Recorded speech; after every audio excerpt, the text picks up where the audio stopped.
Imagine writing your name in wet concrete. Oh, that's a good visual. Right, like you take a stick and you perfectly deliberately carve every single letter of your name. You make sure the depth is right, the spacing is exact, and, you leave it there to dry. Cementing it in history. Well, Literally. literally. But now, imagine coming back 2,000 years later.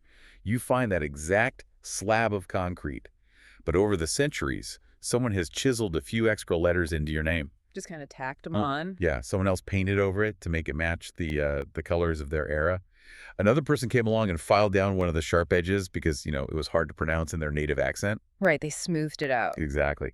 And when you try to point out that this isn't what you originally wrote, everyone just shrugs and tells you, well, language evolves. Which is what we always hear. It is.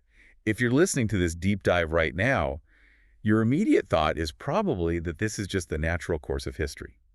We accept that words change. We do. We just take it for granted. Yeah, we accept that when we read an ancient text, the names on the page are basically just labels. Sounds people use to get someone's attention, filtered through thousands of years of linguistic telephone. Just a phonetic name tag. Exactly. But what if we were completely wrong? What if the original spelling of those ancient names wasn't just a label, but like a precise interlocking mathematical code? And that is a fundamental disruption to how we interact with ancient literature. I mean, it really is. It's massive. Today, we are chipping the paint off the oldest names in human history. The framework we are exploring today completely challenges the passive way we consume historical information. We are looking at a system where a name is not merely a phonetic sound you make with your mouth, Right. but an architectural structure you build with specific, unalterable letters. I am so incredibly fascinated by this approach. It's like, instead of just looking at the rendered page on your web browser, the nice text, the formatting, the pictures, The graphic interface. yeah, the things that look pretty to the eye, instead of that, we are right-clicking the page and hitting View Page Source. We are bypassing the interface and going straight into the raw HTML source code of these ancient names. That's the perfect analogy. We're looking at the code. And our source material for this deep dive is a text called The Orthography of the Name in the Salvation Mirror. We are working from an entire stack of material on this today, actually. Yeah, we have a lot to cover. We do. There's a highly academic, incredibly detailed, high education breakdown alongside a simplified kind of for dummies version that helps distill the core concepts for us. Which is very helpful because the concepts get deep. Super deep. And our mission today is to bypass the centuries of assumed pronunciations. We're putting aside the English transliterations, the Greek adaptations, the Latin adjustments, All of the later traditions. all of that weight.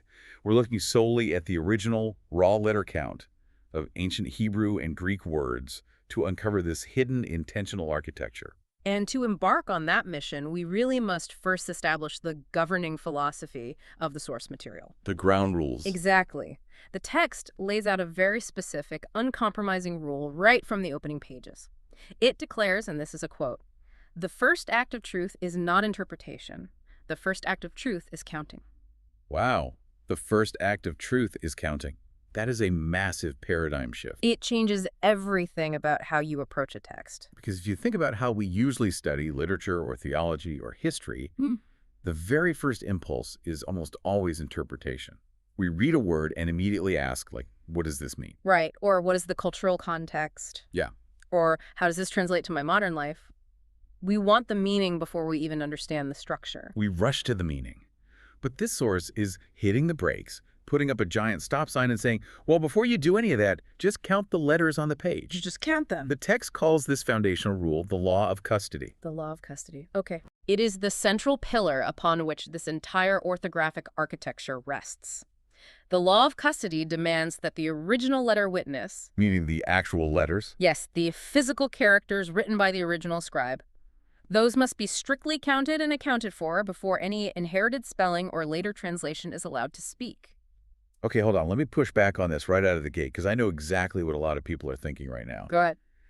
When you say we are counting letters to uncover a hidden architecture, people are immediately going to picture a conspiracy theorist standing in front of a chalkboard covered in red string. Oh, absolutely. The beautiful mind meme. Exactly. They are going to think about ancient gematria, that mystical practice where A equals 1 and B equals 2, and you add up the numerical values of a word to find some secret message predicting the future or whatever. Right, right. Is that what we are doing here? Yeah. Because that feels very subjective. That is a crucial distinction to make, and I'm glad you brought it up. The source material is explicitly clear that it's not doing that. We are absolutely not engaging in numerology or gematria. Okay, good. That's a relief. We are not assigning numerical values to letters to run math equations. When the text says counting, it means structural orthography. It means recognizing the physical building blocks of a word. The raw materials. Think of it like a bricklayer. If a wall is built with exactly 5 bricks, the law of custody says you must acknowledge all 5 bricks. You can't just pretend there's a 6th brick. Exactly. You cannot pretend there are 6, and you cannot ignore 1 and pretend there are 4. It is entirely about the physical, literal presence of the letters as a structural boundary, not a mystical cipher. 2 Hebrew letters equal 2 Hebrew letters, 5 equal 5, 6 equals 6. Okay, that makes so much more sense. It's architecture, not a magic trick. Yeah. But bringing it back to the idea of language, isn't language inherently fluid? That's the common argument, yes. Because the way we speak English today is vastly different from Shakespearean English, right? Which is different from Middle English, which is completely unrecognizable from Old English. Pronunciations shift over time. Vowels change. People get lazy with syllables. If language is constantly evolving, why is this source material being so impossibly rigid about locking down the exact letter count of something written 3,000 years ago? Well, the source material anticipates that exact objection regarding the fluidity of language. What the text argues is that pronunciation pathways, The way people talk. yes, the historical phonetic journey of how people came to say a name over the centuries, that journey does not erase the written letter count of the original artifact. Ah, I see. Yes, a later language might preserve a form, but it is equally likely to distort it, beautify it, conceal it, or expand it to fit new grammatical rules. Which happens all the time when translating between alphabets. All the time.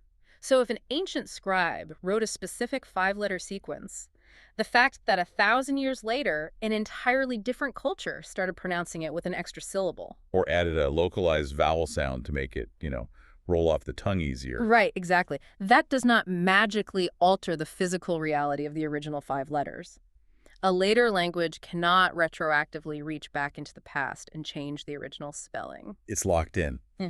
It reminds me of the foundational rules of chemistry. Think about H2O, water.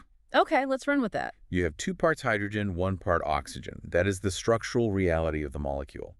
Now, you can't just throw an extra atom of oxygen into the mix and say, well, language is fluid, things evolve. It's basically the same thing, just a modernized version of water. Because it's not water anymore. No.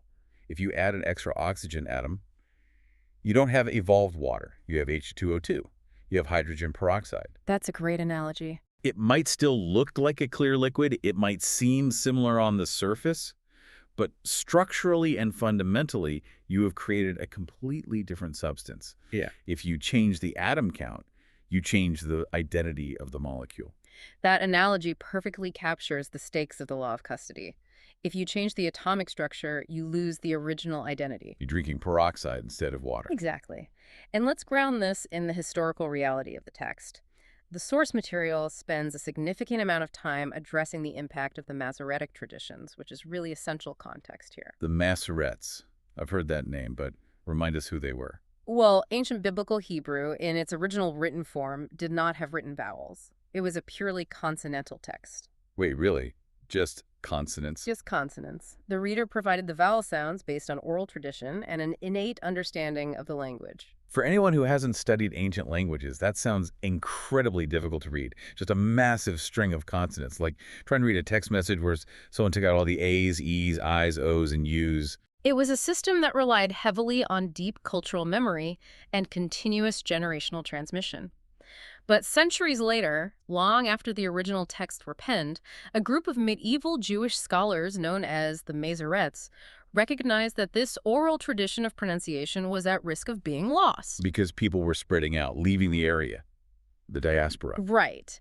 So, to preserve how the text was spoken, they invented a system of dots and dashes vowel points and inserted them around the ancient consonants. Okay, so they added little markers to tell you, hey, make an ah sound here, make an ah sound here. Yes. And it was a monumental, well-intentioned achievement in preserving pronunciation. However, the source text we are analyzing today argues that when you elevate that medieval vocalization system above the original raw letter count, You run into problems. you introduce a layer of interpretation. You are no longer just looking at the original building blocks. You are looking at the building blocks plus a later era's phonetic commentary. So relying strictly on the letter count strips away that phonetic commentary. It strips away the English J sounds that came from Latin, the Greek suffixes, the medieval vowel points. It removes the later additions. We are stripping away the paint, tearing down the historical drywall, and looking purely at the original load-bearing beams. We are counting the beam. We are isolating the structure itself, and that rigorous discipline brings us to the most important word in the entire source text, the focal point around which this entire architectural theory revolves. Okay, here we go. The divine name itself. The ultimate anchor point. The absolute core. The text argues that to understand the orthographic code, this hidden structural logic of ancient names, we must establish the divine name at its most irreducible primitive base. We have to find the foundational stone. Exactly. And according to the rigorous counting demanded by the source, that name must begin and end at exactly 2 letters, yod and hey. Just 2 letters, yod and hey. And for an English speaker, those correspond to the letters I and A. Correct. That is the transliteration law laid out in the text. The Hebrew yod corresponds to the Greek iota and the English I. The Hebrew he corresponds to the Greek alpha and the English A. Okay, so I and A. So the form is strictly iota alpha, or IA. It is a locked 2-letter form. The text is unyielding on this point. Not 3 letters, not 4 letters, exactly 2. Now here's where it gets really interesting and where a lot of listeners might feel a bit of whiplash. Because anyone who has dipped even a toe into biblical history or theology knows about the 4-letter form. The Tetragrammaton. The Tetragrammaton, YHWH. It is literally one of the most famous words in human history. There are centuries of academic papers, theological debates, and linguistic theories about how that 4-letter word is supposed to be pronounced. Vast amounts of literature. Is it Yahweh? Is it Jehovah? Is it shortened to Yah or Jah? You were saying the source material is completely bypassing the Tetragrammaton and focusing strictly on a 2-letter form, IA. The text is entirely bypassing those later inherited pronunciation packages. It explicitly rejects the insertion of an English Y or an English J. Really? No Y or J at all? None. The text notes that Yah and Jah and Yahoo bring along centuries of Latin and Germanic baggage that distract from the raw original letters. The written witness being isolated as the absolute core anchor is Yod-He. Just 2 letters. Just the I and the A. And the source doesn't just invent this out of thin air either. It anchors this structural claim in 2 specific, highly nuanced scriptural references to build its case. Let's hear the evidence. Because if we're going to build this massive mathematical tower, we need to know the foundation is solid rock. Well, it is fitting that you use the word tower because the first reference the source points to utilizes that exact imagery. Oh, perfect. The text takes us to the book of Proverbs, chapter 18, verse 10. The source calls this the tower formula. In traditional English translations, the Hebrew verse reads, "The name of YHWH is a strong tower." The name of YHWH is a strong tower. I mean, I've heard that 1,000 times. It seems to just be a poetic statement about the 4-letter form. It seems that way until you apply the structural discipline we've been talking about. The source asks us to look very closely at the grammar of the verse. Okay, looking at the grammar. It does not merely say YHWH is a tower. The phrasing places the word name physically in front of the 4-letter form. The name of YHWH is the strong tower. Oh, wow. The text argues that this grammatical construction deliberately isolates a specific, highly concentrated name form that belongs to the broader, larger title. I see what you mean. It's almost like a set of Russian nesting dolls. Exactly like that. We have the large outer doll, which is the 4-letter Tetragrammaton, but Proverbs is telling you to open that up, and inside there is a smaller, more concentrated name that acts as the actual tower, the name of the larger form. That nest and doll concept is brilliant, and it perfectly sets up the second piece of scriptural evidence. If Proverbs tells us there is a concentrated name acting as the tower inside the larger identity, the text then takes us to Psalm 68. To identify the inner doll. Yes, to identify exactly what letters make up that core. Psalm 68 contains a specific phrase that translators have wrestled with for centuries. In its raw Hebrew form, it says, "In or by IA is his name." By IA is his name. It explicitly identifies the two letters, Yod and He. The Hebrew text in Psalm 68 explicitly places the two letters, Yod He, in direct definitional relation to the phrase his name. So the source builds the logic. Proverbs says the name of YHWH is the core. Right. And Psalm 68 defines that core specifically as IA. Let's just pause and clarify this for everyone listening, because this is a monumental shift in perspective. The source text is not trying to argue that the four-letter form, YHWH, is a myth or doesn't exist in the ancient texts, right? It's not like deleting the Tetragrammaton from history. No, not at all. It fully acknowledges the existence and vast usage of the four-letter form. What the source is making is a much sharper surgical and structural argument. It's defining a hierarchy. Yes, it is establishing a hierarchy of orthography. It is arguing that the two-letter form, Yod-He, or IA, is the irreducible custody point.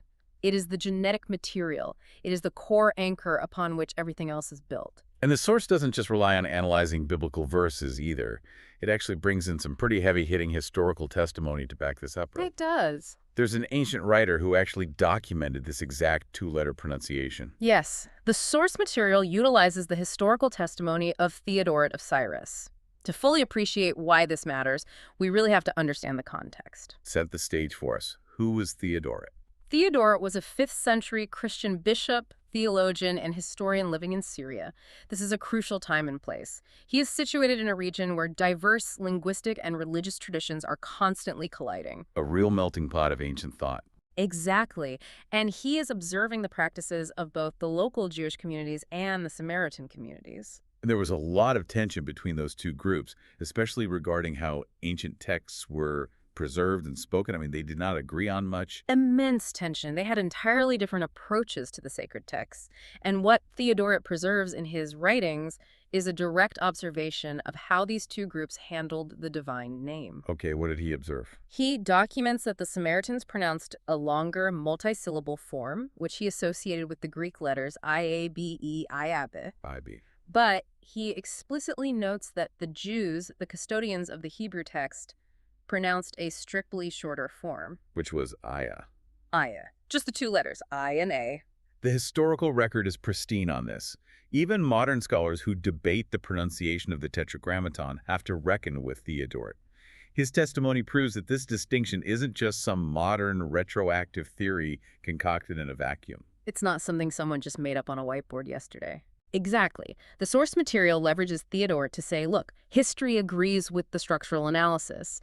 The ancient observers on the ground recognize that the strict Jewish custody point was the two-letter form IA. Okay, so let's take stock of where we are.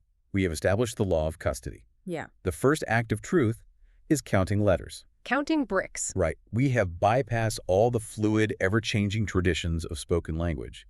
And by doing that, we have isolated our core anchor. We have our two-letter tower, I, and A, Yod, and He. Two letters, perfectly counted, perfectly preserved in text and history. We have the foundation. It's an amazing discovery, but, what do we do with it? Where does this lead? Well, it leads us directly into the architecture of human history. Now we get to see how this two-letter tower operates when it is embedded into the names of actual historical figures. We get to see the code running. We're going to see the code in action, and the source material takes us next to a name that almost every listener will be intimately familiar with, Zachary. Zachary, or Zechariah if you're reading the older biblical text. Right. It's funny. If your name is Zachary, or you have a friend named Zach, you probably just think of it as a nice, traditional, maybe slightly vintage name. It's just a sound people use to get your attention. But according to the deep dive we are doing today, that name is not a label. Not at all. It is a mathematical equation. It is an exquisite piece of structural engineering. But to understand how the equation of Zachary works, we have to introduce a second conceptual building block. Okay, block number 2. We have the name anchor, which is IA. Now, the text introduces the concept of memory. The source brings us to the book of Exodus, chapter 3, verse 15. A burning bush sequence. Yes. This is a highly pivotal moment in ancient literature. And here, the text points out that the concept of the divine name is permanently, structurally linked to the concept of a memorial. What exactly does the Hebrew text say in that verse? How are they linked? In the original text, God states two absolute declarations side by side. First, he says, "This is my name forever." And immediately, in the very next breath, he says, "And this is my memorial," or remembrance, "to all generations." Side by side. The source heavily emphasizes this juxtaposition. The text places the name and the memorial standing shoulder to shoulder as a perpetual, forever witness. You cannot separate the identity of the name from the function of the memorial. Name and memorial, permanently tied together. Yes. And to understand the code, we have to look at the Hebrew root word used for memorial or remembrance in that verse. That root is constructed of three specific ancient letters: Zain, Kaf, and Resh. ZKR. ZKR. Let's really unpack that. Because in modern English, when we use the words memory or remembrance, they can feel incredibly passive. Very passive. Like, oh, I have a fond memory of my childhood. Yeah. It's just a fleeting thought floating in your head, a sense of nostalgia. It doesn't have any physical weight to it. Which is precisely the distinction the source material demands we make. Mm. To understand the ancient code, we have to strip away our modern English passivity. The text references Strong's Concordance to clarify this. For those who might not know, Strong's Concordance is essentially the ultimate master dictionary for biblical studies. It maps every single English word used in the translated Bible back to its original Greek or Hebrew root, giving you the primitive foundational meaning before it was smoothed out for English readers. Exactly. It's an indispensable tool for looking at the source code of the vocabulary. And when the text points us to the Strong's definition for the ZKR root zakar, it notes that while it does mean to remember, mention, or recount, the primitive core sense of the word is to mark so as to be recognized.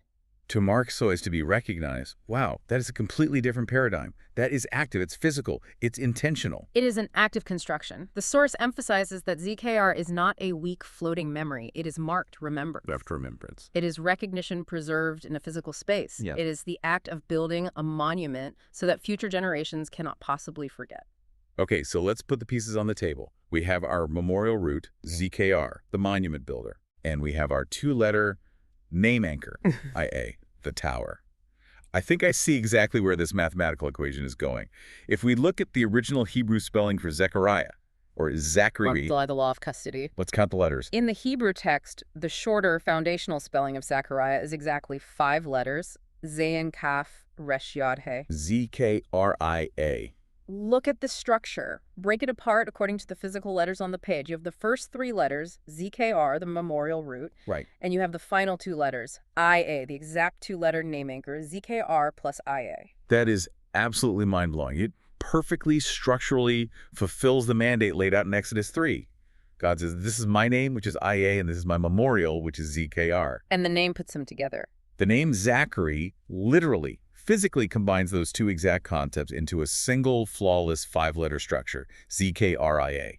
The meaning generated by this structure is direct and undeniable. The equations ZKRIA equals IA remembers. It equals remembrance of IA. It is, in the most literal sense, the memorial of IA. It's just so precise. The source explicitly point out that a person walking around thousands of years ago with the name ZKRIA was not merely carrying a name with a sentimental meaning. By root and by letter, their very name was a physical monument built from God's memorial root and the absolute core 2-letter name. I love how the source stresses that this isn't decorative. It's not a poetic flourish. It is hard engineering. You take the ZKR block, you take the IA block, you snap them together like Lego bricks, and you have a 5-letter structure that does exactly what the Exodus text said it would do forever. A physical orthographic monument. But let me step in with a bit of a challenge here because the source material brings this up and we really need to address it. Absolutely, let's address it. If a listener goes online right now, opens a standard biblical Hebrew lexicon, and looks up the name Zechariah, they won't just see that 5-letter spelling. No, they won't. The lexicon will tell you the name comes from the Zakar root and the divine name, but it will list several variations. You will see ZKRI, the 5-letter form, but you will also see longer forms, like Zechariahu, which adds a wa and another letter to the end. It makes the name much longer. How does that fit into the strict counting rule? It is a vital question, and it highlights the difference between lexical tradition and orthographic custody. Yes, the longer forms like Zechariahu absolutely exist in the historical record. The lexicons are correct to list them. Because people did use them. They did. But the source text is extremely disciplined here. It states, the shorter spelling is the one under examination here, ZKR plus IA. Why only the shorter one? Because we must return to the foundational law of custody. The first act of truth is counting. So we are counting the blocks again. They're always counting the blocks. The original letter custody of the shorter spelling is exactly 5 letters. It contains the memorial root, which is 3 letters, and the exact 2-letter name anchor, Yod-He.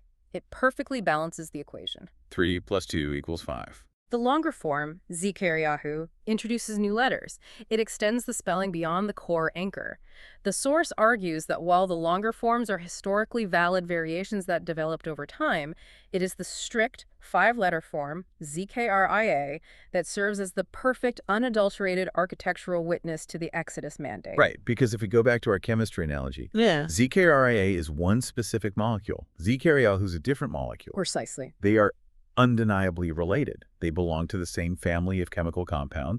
They share the same base elements, but they're not the same exact structure. If you add atoms, you change the formula. You change the formula entirely. And that exact distinction, the tension between related lexical forms and identical orthographic structures, becomes the central battleground for the next massive phase of this deep dive. Oh, we're changing gears. We have seen how the 2-letter anchor perfectly merges with the concept of memory to build Zechariah. Now, the source text takes us to a brand new concept. Salvation. Salvation. Okay, we are going to swap out the front half of our equation. We are dropping the monument builder ZKR, and we are bringing in a new root. Okay, so the back half of the equation stays locked. We are keeping the IA anchor, but we are changing the first 3 letters. Yes. And by doing so, we're going to look at the structural code of one of the most significant names in ancient literature, Isaiah. Isaiah. Okay, let's put this one under the microscope and see if the math holds up. We are adhering to the law of custody. We are counting the letters. What is the original Hebrew spelling for Isaiah?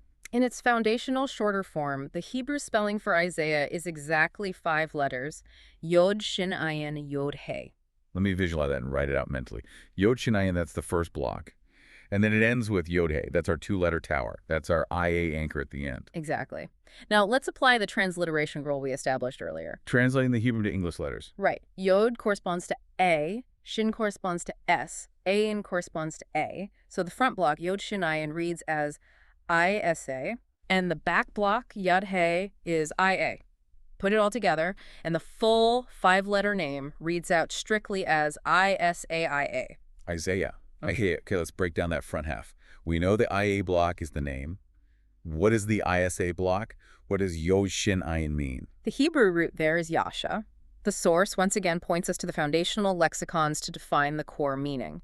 Strong's Concordance states that the Yasha root means salvation, deliverance, to save, to rescue, to bring to safety. So Isaiah literally means salvation or deliverance. Therefore, the mathematical equation for Isaiah in the strict 5-letter form is ISA plus IA, the salvation root plus the 2-letter name. ISA plus The resulting meaning is structurally undeniable. IA saves, or salvation of IA. Isaiah. Salvation of IA. It's incredibly elegant. But wait a second. Whenever I read the name Isaiah in an English text, whether it's a history book, a Bible, or an academic paper, it always has an H at the end. It does. ISAIAH. You just spelled it ending in IA. Are you saying that final H in the English spelling shouldn't be there? According to the source material's uncompromising law of custody, absolutely not. The English H must be entirely dropped. It is a structural violation. Why is it a violation? Doesn't the H just represent a breath sound at the end of the word? It represents a breath sound, yes, but the problem is that it is a duplicate representation. A duplicate. Let's go back to counting the letters. The English spelling Isaiah, ISAIAH, contains 6 Latin letters, but the Hebrew spelling we just examined is strictly 5 letters. Yod Shin Ayin Yod He. Right, 5 letters. The final letter, He, natively carries that breath sound. It corresponds to the A at the end of Isaiah. The A already encompasses the 5th original letter. Ah, I see the problem. You're counting the same letter twice. The text is exceptionally firm on this point. It argues that English transliteration does not get the right to count that final breath a second time by tacking on a Latin H after the IA anchor. That makes perfect sense. It is a double counting error caused by the translation process trying to force Hebrew sounds into a Latin alphabet. When you restore the true original witness, you have to strip away the English edition. The restored spelling is exactly 5 letters. So it's just Isaiah. The text emphasizes this with intense repetition so the reader cannot miss the point. Not Isaiah, not Yesha, not Yeshayahu, just Isaiah. Okay, that last one you mentioned, Yeshayahu. Let me push back on this because I want to make sure we are stress testing this code as hard as possible, and the source material itself addresses this exact controversy. It's a huge controversy in lexical circles. It is. If you look up the prophet Isaiah in a tool like Bible Hub or a comprehensive Hebrew lexicon, the entry treats Isaiah and Yeshayahu as the exact same name. They do. They are grouped under a single heading. The academic tradition essentially says, yeah, these are just 2 variant spellings in the same guy's name. Sometimes he's called Isaiah, sometimes he's called Yeshayahu. They are completely interchangeable. That is the consensus. Doesn't that widely accepted academic consensus blow a massive hole in this strict 5-letter counting theory? It is a fantastic question, and it's the exact point where the source material draws its hardest line in the sand. The text tackles this academic consensus head-on with a masterful analysis of how lexicons actually function. Okay, how do they function? It fully acknowledges that Bible Hub, Strong's, and major lexical dictionaries visibly list forms like Isaiah, the 5-letter form, and Yeshayahu, the 6-letter form, under the exact same entry number. The tradition undeniably groups them together as related forms. Right. The tradition says they are identical in meaning and reference. Tradition says they belong to the same category. But the source text makes a razor-sharp philosophical distinction here. It states, that is a classification statement, not an orthographic identity statement. A classification statement, not an orthographic identity statement. Okay, let me translate that into an explain it like I'm 5 analogy. Let's hear it. It's like looking at a biological taxonomy chart.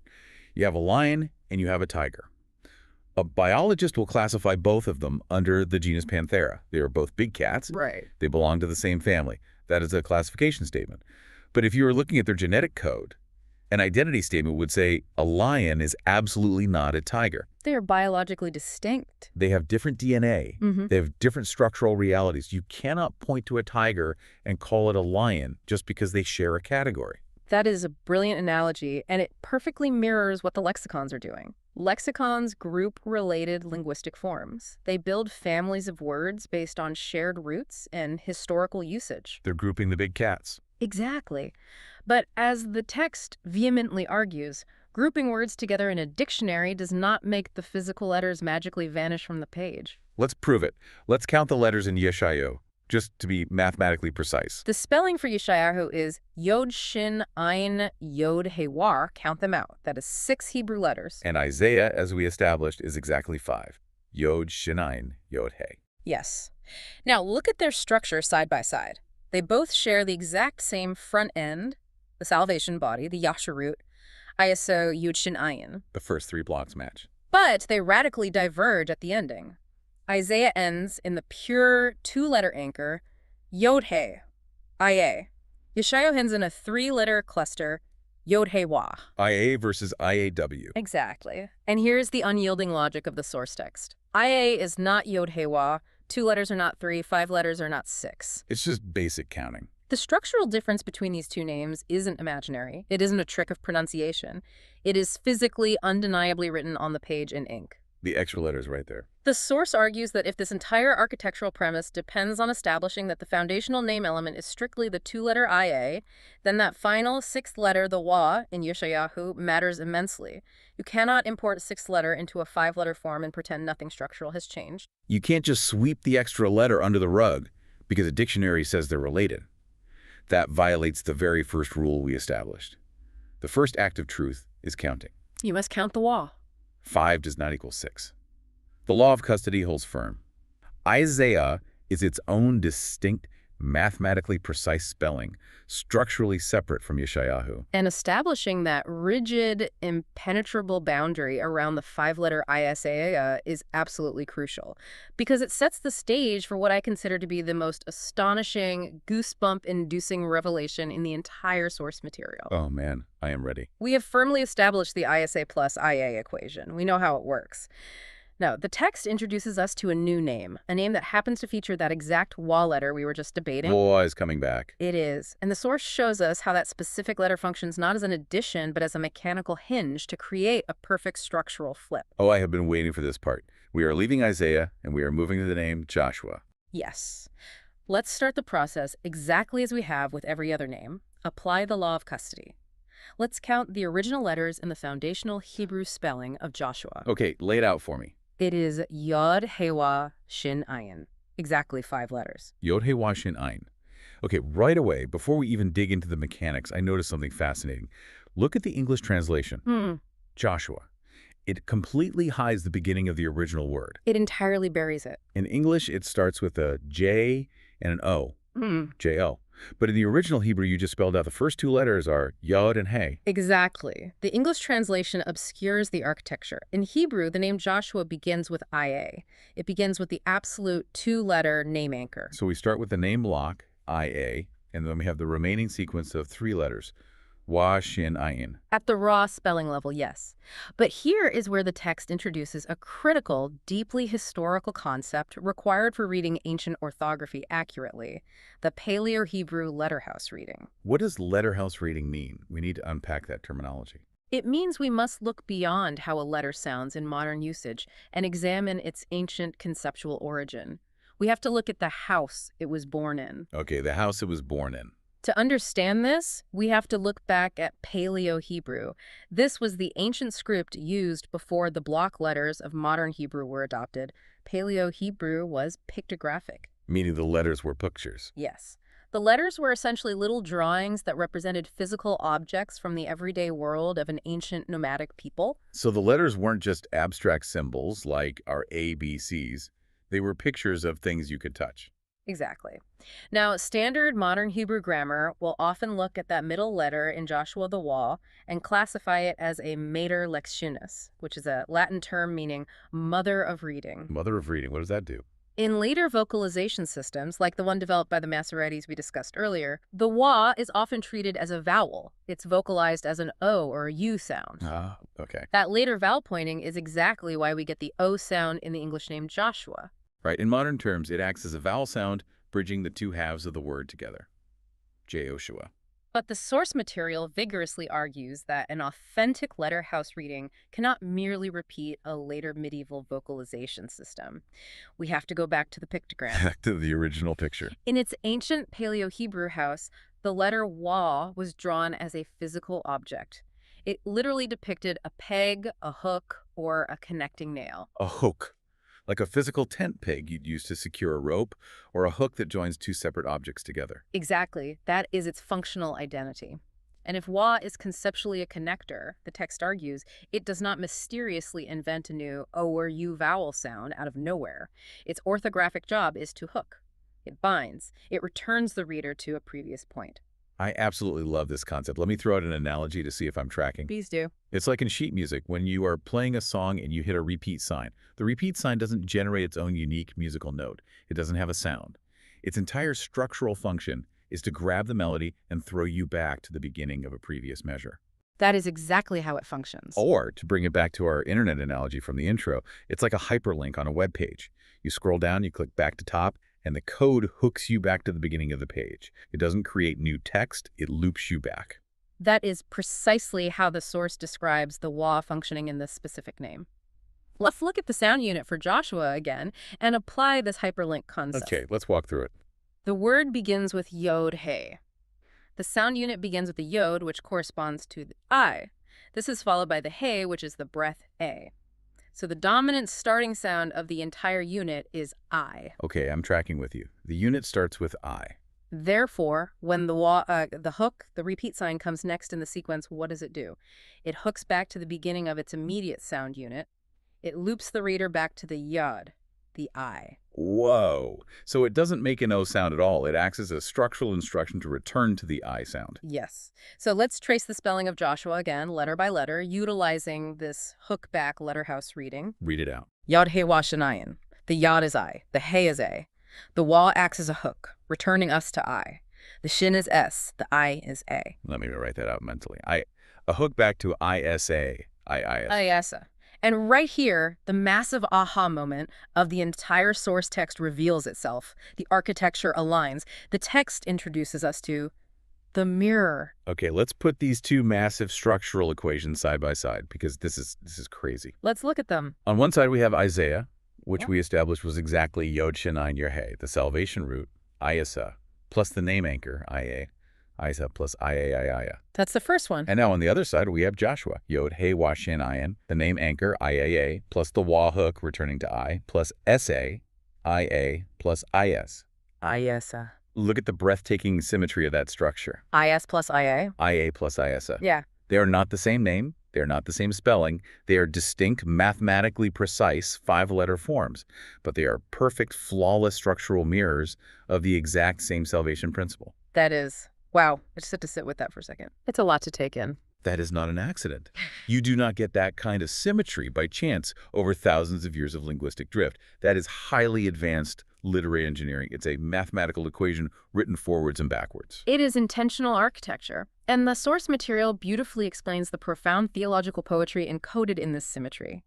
Look at the sequence of the blocks. Okay. Isaiah places the salvation root first, Isa, and the divine name anchor last, Ia.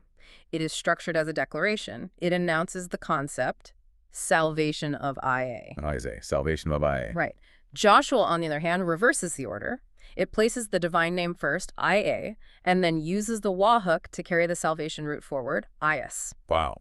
Joshua is structured as an action. It enacts the concept. Ia enacts salvation, or Ia brings salvation forward. Isaiah declares the promise. Joshua executes the action. And the spelling physically, orthographically mirrors that relationship. The spelling physically mirrors the function. Ia declares. Iasa enacts. That is so far beyond our modern idea of names just being, labels for people. It's an entirely different universe of thought. It's like discovering that the blueprints for two different buildings are actually perfect inversions of each other. But wait, I have to play the skeptic again. Of course. Because this Wa hook rule is the linchpin of the whole mirror concept. A skeptic is going to look at this idea that Wa acts as a repeat sign back to the I, and they're going to say, this is incredibly convenient. Oh, they'll say it's too convenient. You are just making up a specialized linguistic rule out of thin air to force the name Joshua to perfectly mirror the name Isaiah. And this is where the source text proves its absolute brilliance, because it anticipates that exact skeptical attack. It doesn't hide from it, it welcomes it, and it applies a severe stress test to its own rule. Okay, how does it stress test the hook? The text essentially says, fine, you think the Wa hook rule is a made-up convenience? Let's test the rule against a completely different name. Let's apply the exact same Wa hook mechanics to the six-letter name we discussed earlier, Yeshayahu. Yeshayahu, the longer six-letter variant of Isaiah. Yod Shinai, Yod Hewa. Right. If the Wa hook rule is a legitimate orthographic law and not just a trick, we have to apply it consistently wherever the Wa appears in a similar sequence. You can't just use it when it's convenient. Exactly. In the name Yeshayahu, the Wa sits at the very end of the word. It immediately follows the Yod He, or Ia, unit. So according to the rule we just established, the Wa at the end must act as a hook, and it must hook back to the beginning of its immediate sound unit. So it hooks back to the Yod. It must hook back to the Yod, the A. Yod. Okay, let's trace it out and do the math on this one. Yod is I, Shin is S, Ayin is A. Yod is I, He is A. And then the final Wa, which hooks back to I, that sequence spells I-S-A-I-A-I. I-S-A-I-A. Exactly, I-S-A-I-I. And the It's a- text points out that this absolutely crushes the skeptic's argument and proves the point even harder. How does it crush it? Because even if a dissenter grants the validity of the hookback Wa reading, applying it to Yeshayahu still does not turn Yeshayahu into Isaiah. Oh. Because the final Wa doesn't just magically disappear into the ether. It's a physical letter, so it has to perform a physical function. It creates a return. So you end up with Isaiah, which is mathematically, structurally, and orthographically different from Isaiah's pure five-letter Isaiah. The rule is completely bulletproof. It holds up under pressure. Isaiah remains Isaiah. Yeshayahu becomes Isaiah. Yeshayahu cannot erase Isaiah's perfect five-letter ending. The structures remain distinct. And Joshua remains Iasa, perfectly mirroring Isaiah's five-letter core. The math holds. The architecture is solid. I am genuinely staggered by the precision of this. Let's just summarize the ground we've covered because it's a lot. It's a massive amount of structure. We went from a simple foundational rule, count the letters, ignore the later paint, to finding a pure two-letter anchor, IA. We watched that anchor perfectly embed itself in a monument-building memorial route to create Zachary, Z-K-R-I-A. We watched it define the concept of deliverance in Isaiah, Isa.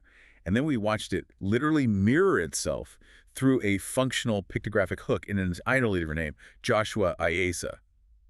All of this just by rigidly, uncompromisingly following the letter count. Just by counting the bricks. It really is like finding a secret geometric pattern hidden beneath the floorboards of these ancient texts. Yeah, it is a vast, interlocking architecture. But up until now, we have been operating in a relatively controlled environment. We've stayed in Hebrew. We have only been testing this architecture within the confines of ancient Hebrew. The true test of any universal law, whether in physics or orthography, is whether the law holds up when the environment radically changes. Right. What happens when the world shifts?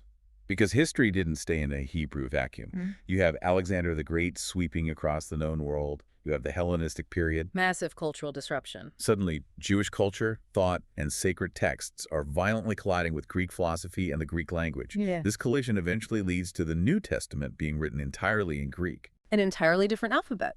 Exactly. Does this intricate, perfect mathematical code survive the transition into a completely alien alphabet? That is the ultimate stress test. And to answer that, the source text takes us into the New Testament, specifically to the book of Revelation, and focuses our attention on a purely Greek word, Philadelphia. Philadelphia, Yeah, the city of brotherly love. Now, wait a minute. Let's pause here. sure. You just said, and the source acknowledges, that this is a Greek word. It was born in the Greek language. It does not have ancient Paleo-Hebrew roots. So how can a purely Greek word possibly fit into a Hebrew orthographic code? The source is extremely transparent and intellectually honest about this. It states plainly, Philadelphia is not originally Paleo-Hebrew. It is Greek by original New Testament form. We are not engaging in historical revisionism here. We're not claiming the Greeks stole it from Hebrew. We are not pretending the word began as a Hebrew construct. But the text argues we must look at how the word functions within the specific context of Revelation. Philadelphia is not spiritually or functionally neutral in that text. What do you mean by that? How is it functioning? In Revelation chapter 3, the text records an address to the church in the city of Philadelphia.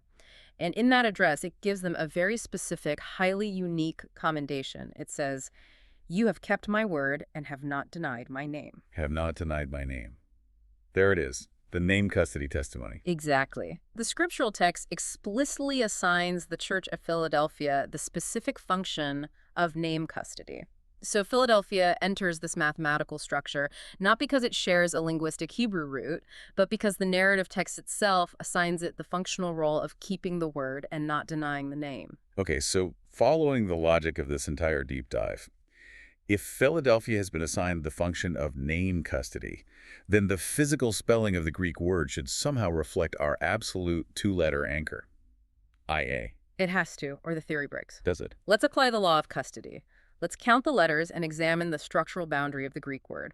The Greek spelling of Philadelphia ends with 3 specific letters: epsilon, iota, alpha. EIA. EIA. Okay, but our foundational anchor is strictly 2 letters, IA. Where does the Greek epsilon fit into this? Does it break the code? The source text applies surgical precision here to explain the boundary. It points out that in the Greek word Philadelphia, the epsilon fundamentally belongs to the Greek word form itself. The root word. Right. It is an integral part of the linguistic root for brotherly love. It is required for the Greek word to function as a Greek word. It is not part of the divine name argument. Right, because if you chop off the epsilon, you break the actual Greek word for brother. You destroy the host word. Exactly. So the rule is, you leave the epsilon attached to the Greek root where it belongs.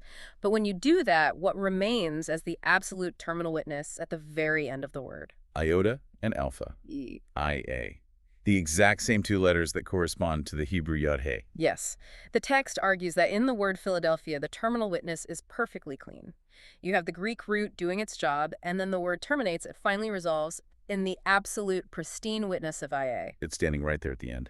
And this structural reality perfectly aligns with Revelation's thematic statement that this specific church in this specific city did not deny the name.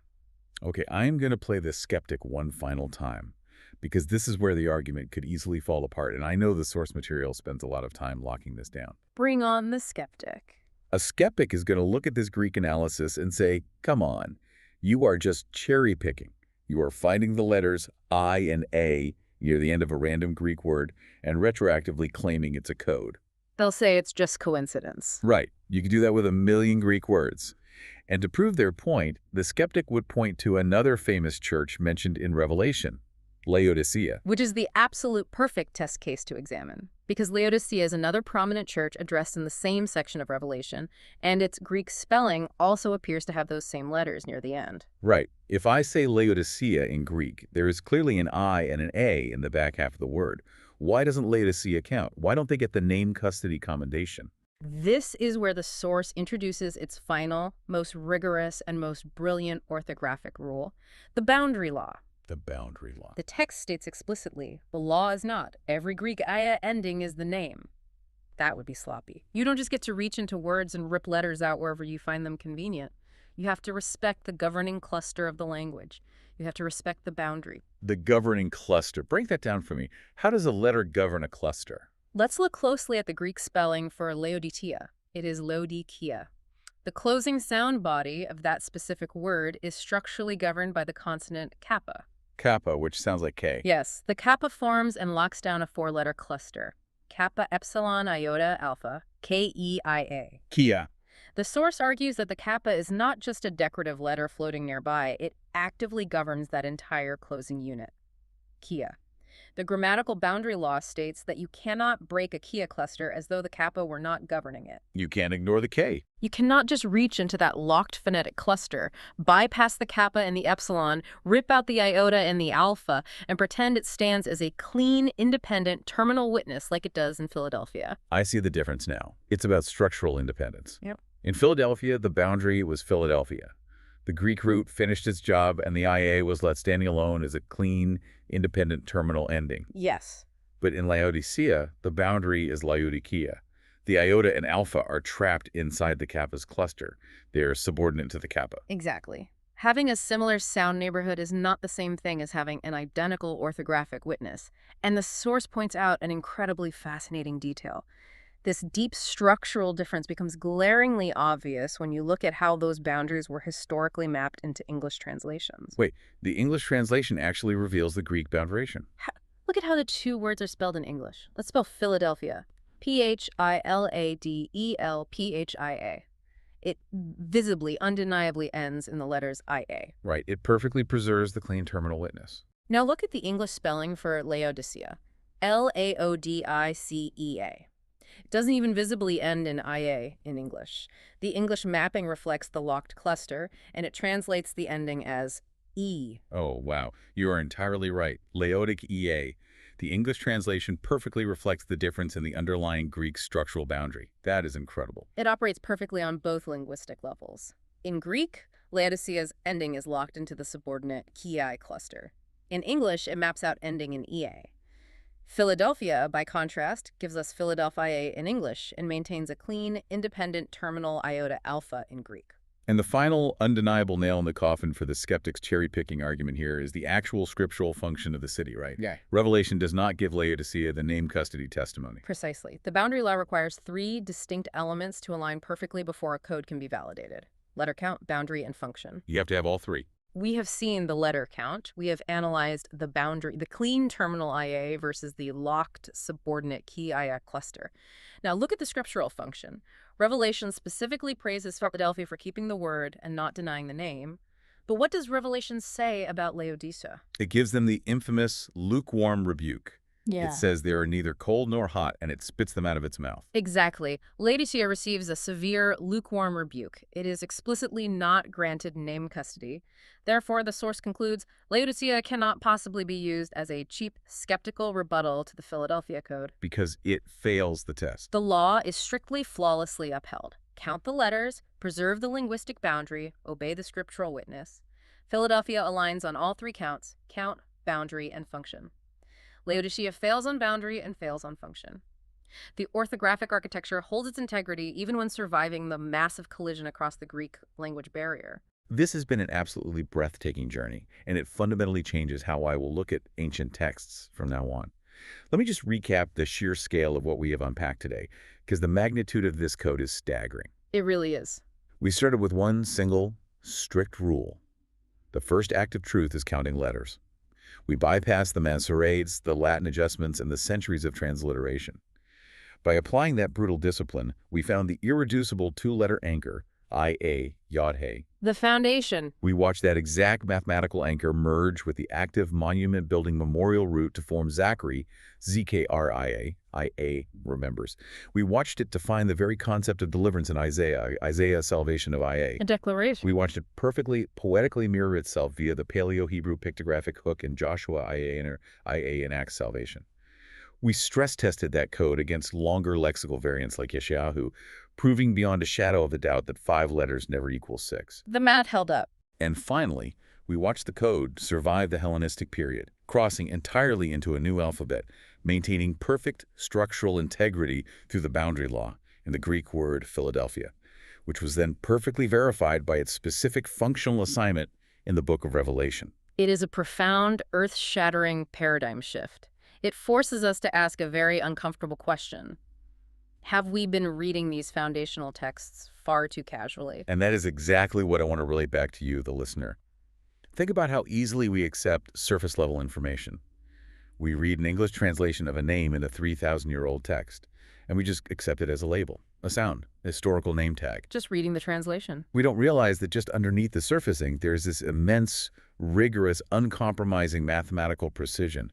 We have been staring at the freshly painted walls of an ancient house, completely, blissfully unaware of the interlocking structural steel beams that are actually holding the whole house together. Which leaves us with a final, highly provocative thought to mull over as we conclude. Consider the implications of everything we've discovered today. What's the takeaway? If ancient scribes and foundational texts were so astonishingly rigid about the exact placement of 5 letters versus 6, if they deliberately built literal orthographic mirrors like Isaiah and Iasa into the very names of their historical figures, what does that say about how we approach the rest of these ancient texts today? That is a big question. We so often read them as simple narrative stories, as straightforward moral fables, or as casual, localized histories. But if the names alone are constructed like highly advanced, interconnected architectural equations, it suggests that the entirety of the text might be a deliberate interlocking code. It's not just the names, it's everything. It suggests a vast, multidimensional blueprint is sitting right in front of us, just waiting for someone to finally put aside their modern assumptions, sit down, and simply start counting. Like we said at the beginning of the deep dive, we are not just reading the rendered web page anymore. We have finally started looking at the source code.